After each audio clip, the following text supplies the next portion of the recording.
O que você diria para a sua melhor amiga se ela estivesse passando pelo que você está passando? Pensa de verdade. Você provavelmente responderia com gentileza, com compreensão, com paciência e sem julgamento. Agora me responde aqui outra coisa. É assim que você fala com você mesma? Se a resposta foi não, esse episódio é pra você. Então, pega o seu chazinho ou seu cafezinho, senta aqui comigo que hoje a gente vai dar uma chapuletada nesse juízo interno. O caos de ser humano. Se você está chegando agora, muito prazer, eu sou Renata da Mata, eu sou cosmoterapeuta integrativa e gestora criativa. Seja muito bem-vinda e muito bem-vindo a este espaço que eu criei com muito carinho para a gente falar de espiritualidade possível, sem delírios, com neurociência, com consciência e com aquilo que muitas vezes a gente evita de falar ou que a gente nem mesmo sabe dar nome. Enquanto terapeuta, o meu trabalho é conduzir minhas pacientes para um caminho que eu costumo falar que é de volta para casa, para dentro de você, sem fórmulas prontas, mas entendendo o seu momento de vida para que você enxergue que as respostas não estão aqui fora, e sim aí dentro. E a minha intenção é que ao final deste episódio você se sinta mais inteira do que quando chegou aqui, para te trazer provocações, questionamentos e pensamentos talvez diferentes do que você vem aí trabalhando no seu habitual. Esse podcast aqui, O Caos de Ser Humano, tem uma sequência, então um episódio vai completando o outro. Se você chegou agora, eu te convido a escutar desde o episódio número 1. E se você também não escutou o último episódio, volta um pouquinho, porque a gente vai dar uma complementada, onde eu contei como foi o meu processo de perder a fé em mim mesma. E hoje a gente vai dar um passinho adiante, e eu já quero começar sabendo de você. Como que você lida quando o juiz interno vem e já começa aqui, ó, papapá, papapá, papapá, na sua cabecinha. E antes da gente evoluir aqui no assunto, gente, ajuda aqui essa podcast, não é mesmo? Curte aí o podcast, envia para outras pessoas que podem se interessar pelo assunto, porque assim você me ajuda a manter este projeto que eu tô fazendo com muito carinho. E assim, participa também, não é mesmo? Comenta para eu saber, né, se os assuntos estão interessantes, o que vocês estão achando, como é que tá aí ressoando para vocês, que a gente fica aqui conversando aqui só com a câmera e às vezes parece que a gente tá falando sozinha, não é mesmo? Apesar que estou tendo várias trocas legais, tanto nos comentários aqui, quanto lá no YouTube e também no Instagram. Então, tô te convidando aí pra gente construir um negocinho aqui juntas na intimidade, e é por isso até que eu gravo aqui no meu próprio quarto, não é mesmo? Porque sim, a gente está construindo um caminho juntinhas. Mas vamos lá ao que interessa, que é sobre esse juiz interno que, vamos combinar, todo mundo tem, não é mesmo? Quem nunca começou com uma vozinha aqui atrás que fica: nossa, você vai postar isso mesmo? Nossa, aquela pessoa ali tá fazendo melhor que você. Será que tá bom o suficiente pra gente fazer isso? É aquela voz que aponta os erros, as limitações, os insucessos, que cobra, que pune e que não perdoa. E outro dia eu tava escutando um podcast e aí eu não lembro mais ao certo qual que era, mas a pessoa que conduzia falou que esse juiz interno é muito engraçado. Porque ele não é só um crítico, não é mesmo, minha gente? Ele é exagerado, né? Ele acaba com a gente de uma forma assim que não precisava. Porque ele enxerga com uma lente de aumento tudo, né? Tipo assim, uma espinha que anula todos os skincare que você faz, um feedback negativo que ofusca todos os outros 200 positivos que você recebeu, um deslize que ele agora vai definir quem que você é pro resto da vida. Acabou. Isso, minha gente, não é fraqueza, não é falta de autoestima. Isso é um mecanismo chamado de viés da negatividade. Você já ouviu falar sobre isso? Você pode nunca ter ouvido falar, mas eu te garanto que na hora que eu te explicar, você vai falar: menine! É por isso, então, que eu fico com esses pensamentos aqui. Então, bora lá entender o que isso significa. O cérebro registra as experiências negativas com muito mais intensidade do que as experiências positivas. E se você parar para pensar na sua vida, até nas experiências, não é mesmo?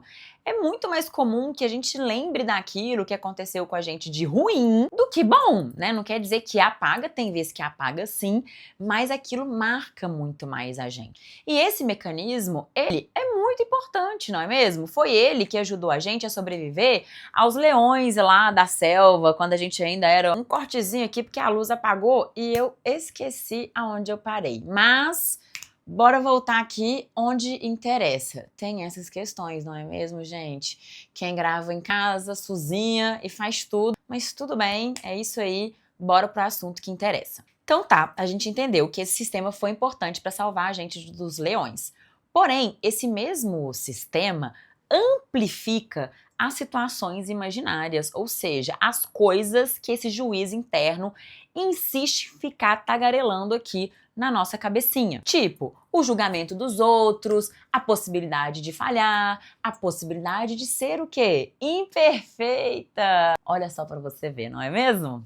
Quem diria? Porém, este é um padrão que muitas vezes foi construído lá na nossa infância. E às vezes está tão lá atrás, tão no nosso inconsciente, subconsciente, que é difícil da gente identificar. E a gente só consegue mudar aquilo que a gente nomeia, aquilo que a gente identifica. Como, por exemplo, ambientes onde o afeto era condicionado ao desempenho, onde o erro sempre virava punição, ou onde você aprendeu que você precisava ser suficiente para ser amada. Então, o juiz interno não é quem você é um padrão que você aprendeu. E o que se aprende pode ser observado, e o que é observado pode ser mudado, pode ser transformado. E preparando esse episódio aqui para vocês, eu me deparei com uma pesquisa maravilhosa que mudou a forma como eu estava pensando sobre isso tudo. E eu queria compartilhar com vocês o trabalho dessa pesquisadora incrível, que é a doutora Kristin Neff. Eu não sei se eu estou pronunciando certo, tá, minhas queridas? Vocês me perdoem, mas enfim, eu vou deixar tudo na descrição aqui desse episódio. Ela é uma professora da Universidade do Texas e ela foi a primeira pessoa do mundo a definir, medir e estudar cientificamente a autocompaixão. E há mais de 20 anos, ela criou uma escala de mensuração. E centenas de estudos científicos depois, o que ela descobriu vai na contramão de tudo que o mundo nos ensina. Ai, gente, mulheres, né, pesquisadoras, tudo de bom. A autocompaixão não é fraqueza, não é comodismo e não é passar a mão na cabeça. É um sistema de regulação emocional composto por 3 pilares interdependentes. Obviamente, né, gente, eu vou dar uma simplificada aqui, mas eu indico vocês a pesquisarem mais o trabalho da Kristin. O primeiro pilar é o pilar da autobondade, ou seja, substituir a autocrítica por apoio interno. Tratar a si mesma como você trataria alguém que você ama. O segundo pilar é a humanidade comum, que é reconhecer que sofrimento e falhas são universais, não são pessoais, não são sinais que tem algum problema com você, porque você não é a única pessoa que falha, que sofre e que sente dor. O terceiro pilar é o mindfulness, que é você conseguir perceber a dor sem amplificá-la, sem fugir, sem catastroficar e só observar com presença. E um dos achados mais contraintuitivos dela foi: autocompaixão é muito mais eficiente que autoestima com base psicológica. E aí você me pergunta, por quê? Porque autoestima depende de comparação e autocompaixão depende de aceitação. E tem mais, minhas queridas. Autocrítica não melhora a performance. Na verdade, ela aumenta a procrastinação, gera autossabotagem e reduz o aprendizado. Autocompaixão cria segurança interna. E segurança interna é o que permite, de fato, mudanças reais. E tem um site com essa pesquisa da doutora Christian, que é o selfcompassion.org. Eu vou deixar na descrição do episódio. E lá tem um teste de autocompaixão. É gratuito, eu fiz e queria contar para vocês o meu resultado. A escala vai de 1 a 5 e o meu resultado deu um nível alto de compaixão, mas tem algumas nuances interessantes que eu queria compartilhar aqui com vocês. Nas respostas positivas, a minha autocompaixão ficou com uma nota de 4,20. Ok, né? A minha de humanidade comum ficou 3,5. E a minha atenção plena ficou em 4. Nas respostas negativas, que não quer dizer que são respostas tipo baixas ou ruins, a minha autocrítica ficou 2,4, o que é bom. O meu isolamento em 2,5, o que eu também entendi lá que é bom. E a minha sobreidentificação emocional, que é quando a gente vira o problema, ficou 2,5. O que me chamou a atenção foi a humanidade comum, mas não porque ela ficou baixa, mas porque ela ficou moderada. Mas porque é exatamente nessa dimensão que eu mais trabalho com as pessoas. A sensação de que você é a única que está falhando, de que todo mundo deu conta e você não, de que tem algo errado especificamente com você. E na verdade, não tem, porque isso é parte do ser humano. Então eu vou deixar o link na descrição, como eu disse, e convido você aí também que está me escutando ou me vendo a fazer também esse teste, porque é muito interessante, inclusive para você conhecer o trabalho dessa pesquisadora, porque eu achei incrível tudo que eu li e eu quero ler muito mais, inclusive. E não para você se julgar pelo resultado, né? Mas para você ter uma leitura honesta de você mesma e ter um ponto de partida para você saber aonde você está agora. Então, o que eu queria propor aqui hoje, a primeira ferramenta, é uma ferramenta prática, que é a ferramenta da autoobservação. A Regina Gianetti, que é uma mentora que eu já comentei aqui, ela fez uma comparação que eu achei muito foda e que eu acho que exemplificou muito bem o que são os pensamentos, que é como se eles fossem um radinho de pilha ligado lá no fundo da sala, sabe? Tipo assim, você sabe que ele tá ali, ele fica ali o tempo inteiro, né, chiando, fazendo um barulhinho, não necessariamente você tá entendendo o que ele tá falando, né? Que é como se você pode ouvir, mas não necessariamente significa que você precisa obedecer, significa que você precisa prestar atenção nesse radinho. Porque, gente, no final das contas, os seus pensamentos são apenas pensamentos. Eles não são vocês, muito menos o chefe de vocês. Porque, gente, no final das contas, pensamentos são só pensamentos. Nós não somos os nossos pensamentos e os nossos pensamentos não são os nossos chefes. Eu sei que isso parece óbvio, mas muitas vezes o óbvio precisa ser dito e mais, precisa ser relembrado.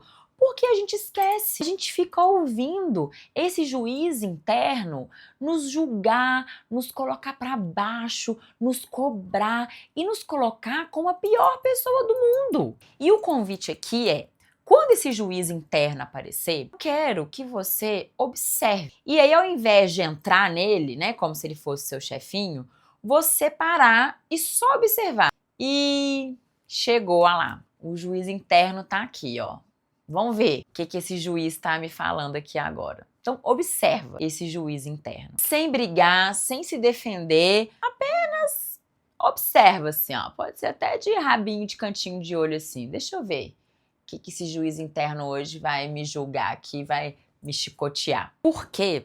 Eu já venho falando isso em outros episódios. Quando você observa o pensamento, em vez de virar este pensamento, você cria um espaço. E é neste espaço que existe a escolha.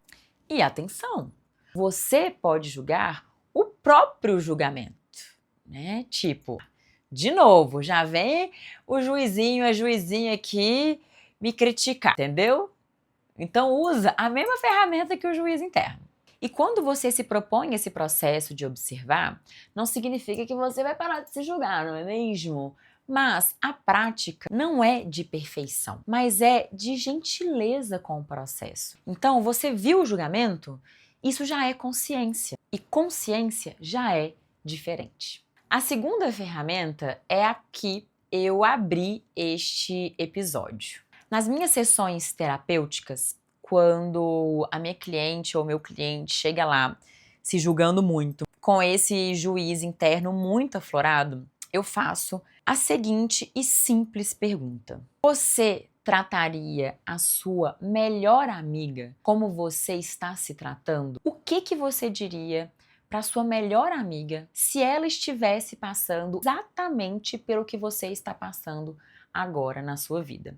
E muitas vezes a resposta que eu escutei, quase todas, foi: eu não diria isso para minha melhor amiga. Então, por que é que você faz isso com você mesmo? Porque nós deveríamos ser a nossa principal apoiadora, a nossa melhor amiga. E é muito lindo porque em vários processos terapêuticos que eu acompanhei, as pessoas me trouxeram que essa pequena mudança de observação e de mindset, que é se colocar neste lugar de você falaria assim com a sua melhor amiga, né? Se tratar como sua melhor amiga, mudou completamente a forma, pensamento o padrão que essa pessoa tinha de se tratar, de se julgar e de se olhar. Então, uma ferramenta assim muito simples, gente, mas que eu já vi com meus próprios olhos, não só em mim, mas nas minhas clientes também, a transformação que é. E aí, quando as pessoas observam isso, eu ainda vou além e pergunto: por que é que você consegue oferecer este apoio, este colo, essas palavras doces para sua melhor amiga e não consegue oferecer para você mesma? E quase sempre a resposta revela uma crença: porque ela merece, ou porque comigo é diferente. A gente acredita que os outros merecem muito mais compaixão do que a gente mesma. E a Kristin Neff, que é essa pesquisadora, ela trouxe algo que eu achei muito importante. Existe uma autocompaixão suave, sabe? Que é acolher, cuidar, nutrir. E existe uma autocompaixão feroz, que é colocar limites, agir, se proteger. E não é passividade, é equilíbrio entre aceitação e ação. E adoro quando as sincronicidades, quando eu tô pensando no episódio e aí eu começo a ver coisas, escutar coisas vão acontecendo. Uma amiga minha, a Lívia Lago, que é uma mentora, ela sintetizou isso bem na semana que eu tava escrevendo sobre esse episódio, de uma forma que eu achei muito bonita e queria compartilhar aqui com vocês. Então, abre aspas aqui para Lívia Lago. Eu vou até ler para não ficar distorcido, tá? Cumprir combinados com você não é sobre disciplina. É sobre ensinar seu cérebro a confiar na sua palavra. Comer bem não é sobre sacrifício. É dizer para sua alma que ela mora num corpo forte, limpo e seguro. Se amar não é sobre vaidade. É cuidar da relação mais importante que existe, a sua com você. Fecha aspas. E quando eu li isso, eu pensei: é exatamente sobre isso. Cuidar de si mesma, ter essa autocompaixão que tem base científica, não é luxo, minhas queridas. É a base de tudo. É isso, na verdade, deveria ser o nosso maior luxo, assim, o que a gente mais busca. E aqui eu quero explicar um pouquinho como eu faço o meu trabalho como terapeuta, porque esse episódio exemplifica muito como que é essa condução. Porque quando eu trabalho com alguém, quando chega uma pessoa até mim, não existe um único caminho, uma fórmula mágica, uma única forma de mudar, de se auto-observar, de trazer essa autocompaixão. O que eu faço é integrar a neurociência do que o cérebro faz e por que ele faz, integrar a espiritualidade, o que sua alma sabe e muitas vezes a sua mente esquece, e integrar a vida real. Porque nada disso, nenhum método, nenhuma ferramenta ou técnica funciona se não couber na sua rotina, no seu dia a dia. Então, o meu papel não é te dar respostas prontas, é te ajudar a fazer perguntas melhores ou até mesmo achar outras perguntas. Porque, no final das contas, a pessoa que sabe o que você precisa é você mesma. E às vezes só está enterrado embaixo de muito julgamento e de muito tempo funcionando no modo sobrevivência, no piloto automático. E a gente bem sabe que um sistema nervoso cansado, travado, estressado, só vai ficar nesse modo sobrevivência. Então a gente precisa dar um passinho para trás. A gente precisa trazer esse lugar de autoacolhimento. E estudando sobre a Kristin Neff, eu entendo que a autocompaixão não é o destino do trabalho, é a condição para que qualquer outro trabalho seja possível. Crescimento não acontece pela pressão, acontece pela segurança interna. E a segurança começa no modo como você fala com você mesmo. Então, o exercício para essa semana é simples, mas ele acontece em 2 partes e com um bônus, tá? Então, a parte 1, como eu disse, é a observação. A próxima vez que esse juízo interno aparecer, você vai observar e você vai nomear esse juízo interno. Você vai só reconhecer, tá aqui o juízo interno, tá? Sem julgar, sem tentar brigar, só reconhecer. Ok? Porque quando você nomeia, você consegue criar nem que for 1 milímetro de distância desse pensamento, e é nesse milímetro onde mora a liberdade. E a parte 2 é a parte da melhor amiga, ok? Pensa numa situação aí que você está se julgando e você vai se fazer 3 perguntinhas. O que eu diria para minha melhor amiga nessa situação? Eu tô me tratando aqui com a mesma gentileza? Se não, o que está me impedindo? E o bônus é faça o teste da Kristin Neff, que está aqui na descrição desse episódio, para você ver da onde você está partindo aí com a sua autocompaixão. Gente, é gratuito o teste, não vai demorar nem 5 minutinhos e vai te clarear, vai te nortear, vai te trazer insights legais. E eu quero que você volte aqui e me conta nos comentários o que você achou do teste, qual foi o seu resultado e também o que você achou aí do estudo dessa pesquisadora, tá bom? E o que eu quero deixar aqui pro final desse episódio, minhas queridas, é que você não é a sua inimiga. A Kristin Neff gastou mais de 20 anos de pesquisa para provar isso com ciência. A Regina Gianetti, que eu tanto falo aqui, fala sobre isso através do estudo da filosofia. E a Lívia Lago traduziu isso na vida prática. E eu trabalho com isso no dia a dia, com as pessoas que eu atendo, com as minhas mentoradas. Gente, e eu tô assim, já tem 6 anos que eu estou como terapeuta, e eu digo para você, é uma das ferramentas mais poderosas. E sem essa autocompaixão, sem trazer para esse lugar de você ser a sua melhor amiga, nenhum trabalho é possível. Porque só você pode fazer isso por você mesma. De novo, crescimento não acontece com pressão, acontece pela segurança. E quando você para de ser a sua inimiga, você não fica mais fraca, você fica mais inteira, mais segura de si, mais segura na vida. Você já merece, do jeito que tá, e com um processo que é só seu. Mas sim, ser humano é caótico. O nosso cérebro é dual. E se tratar bem dentro deste caos não é luxo, é o começo de tudo.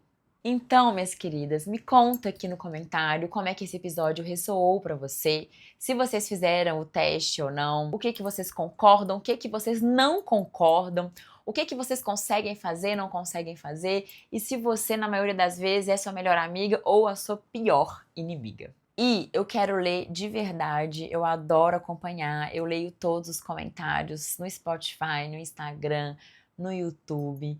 e para mim é muito valioso essa troca que a gente tem aqui. E eu agradeço imensamente o seu tempo de estar aqui comigo, escutando esse podcast. Fico muito feliz de verdade. Eu sei que tem pessoas que maratonam aí os episódios e eu tô muito feliz com esse projeto que eu venho construindo. Às vezes não tão fácil, não é mesmo? Porque a vida real nos cobra, existem várias outras demandas, inclusive da maternidade, não é mesmo? Então não é fácil realmente toda semana vir aqui gravar, essa semana mesmo, de novo, por vários compromissos, eu não consegui lançar no dia que eu gosto de lançar, que são as terças-feiras, mas como estou aqui já treinando para não ter a minha juíza, meu juízo interno, tá tudo bem também, não é mesmo? A vida também não é linear, não é sempre previsível ali, a nossa agenda dura como pedra e tá tudo certo. Eu só queria dizer que eu faço isso aqui com muito amor e carinho e realmente espero perdurar com esse projeto, com sim muita persistência, consistência, constância. Então por isso que esse apoio de vocês é muito importante aqui pra mim, tá? Eu queria dar um recadinho, deixa eu ver aqui se eu falei tudo. Eu estou com um plano um pouquinho ousado, ok? De fazer um evento gratuito em maio, um evento onde eu vou trazer ferramentas, então, para que você saia desse evento transformada, já com algo para colocar na sua vida e na prática.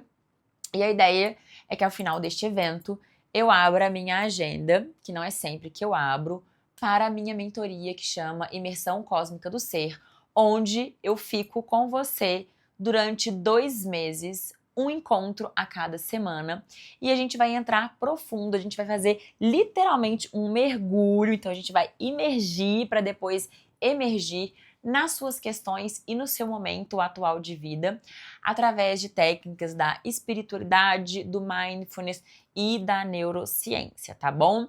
Por que eu tô falando que eu estou com essa ideia?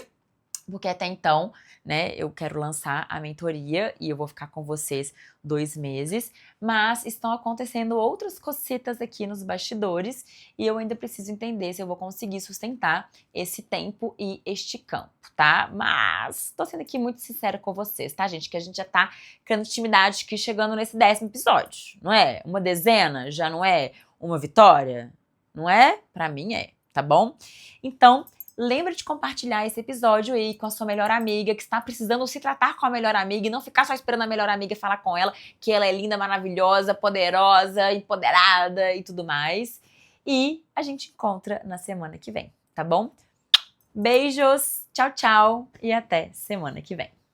Nossa, gente! Esse episódio que hoje a luz acabou não sei quantas vezes, sei que é lá, mas eu acho que deu bom.